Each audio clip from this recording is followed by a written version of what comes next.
মধ্যরাতে হঠাৎ চোখ খুলে গেলে আল্লাহ তাআলার দুইটি নাম পড়ুন, তারপরে ফলাফল দেখবেন আপনি নিজে অবাক হয়ে যাবেন। মধ্যরাত, এই রাতটা হচ্ছে রাতের শেষ অংশে যদি আপনার চোখ খুলে যায় তাহলে মনে করবেন আল্লাহ তাআলা আপনাকে সফলতার দ্বার প্রান্তে পৌঁছে দেওয়ার জন্য আপনার চোখটাকে খুলে দিয়েছে। কিন্তু দুঃখজনক হলেও সত্য, আমরা অনেকেই রাতের বেলা হঠাৎ করে চোখ খুলে গেলে অথবা ঘুম ভেঙে গেলে কিন্তু আমরা আল্লাহকে স্মরণ করি না। এই সময়টা হচ্ছে সবচেয়ে গুরুত্বপূর্ণ সময়। বুখারী শরীফের বর্ণনা, নবীজি সাল্লাল্লাহু আলাইহি ওয়াসাল্লাম জানিয়ে দিয়েছেন, নবীজি সাল্লাল্লাহু আলাইহি ওয়াসাল্লাম বলেন, রাতের শেষ অংশে, মধ্যরাতের পরেই রাতের শেষ অংশে যখন রাত একেবারে গভীর হয়ে যায়, এই সময়টা আল্লাহ তাআলা প্রথম আসমানে চলে আসেন এবং আল্লাহ তাআলা বান্দাদেরকে ডাকতে থাকেন, কার কি লাগবে আমি আল্লাহর কাছে চাও। রাতের শেষ অংশে এই সময়গুলোতে, এই সময় যদি আপনার চোখ খুলে যায়, আপনি এই আমলগুলো করতে দেরি করবেন না। আপনার উযু করার দরকার নাই, ওই অবস্থায় আপনি আমলটি করবেন। আল্লাহ তাআলা দুইটি নাম পড়বেন 11 বার করে। কয়বার?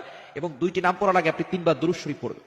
দুরুদের ভিতরে সর্বশ্রেষ্ঠ দুরুদ হচ্ছে দুরুদ ইব্রাহিম। এই দুরুদটি বেশি বেশি পড়ার চেষ্টা করবেন। আল্লাহুম্মা সাল্লি আলা মুহাম্মাদ ওয়া আলা আলি মুহাম্মাদ কামা সাল্লাইতা আলা ইব্রাহিম ওয়া আলা আলি ইব্রাহিম ইন্নাকা হামিদুম মাজিদ। আল্লাহুম্মা বারিক আলা মুহাম্মাদ ওয়া আলা আলি মুহাম্মাদ কামা বারাকতা আলা ইব্রাহিম ওয়া আলা আলি ইব্রাহিম ইন্নাকা হামিদুম মাজিদ। এটা আপনি 3 বার পড়বেন। আর যদি এটা একটু বেশি কষ্ট হয়ে যায় তাহলে সাল্লাল্লাহু আলাইহি ওয়াসাল্লাম, সাল্লাল্লাহু আলাইহি ওয়াসাল্লাম, সাল্লাল্লাহু আলাইহি ওয়াসাল্লাম, এটা 3 বার পড়বেন। এরপর আল্লাহ তাআলার দুইটি গুণবাচক নাম পড়বেন। আল ওয়াহ্হাব, এটা পড়বেন 11 বার। আর হচ্ছে ইয়া ফাত্তাহু, এটা পড়বেন 11 বার। এই দুইটি নাম পড়ে আপনি আল্লাহর কাছে দোয়া করবেন, দেখবেন আল্লাহ তাআলা আপনার সকল চাওয়া পাওয়াগুলো কবুল করবেন, আপনার নেক আশাগুলো আল্লাহ তাআলা কবুল করবেন।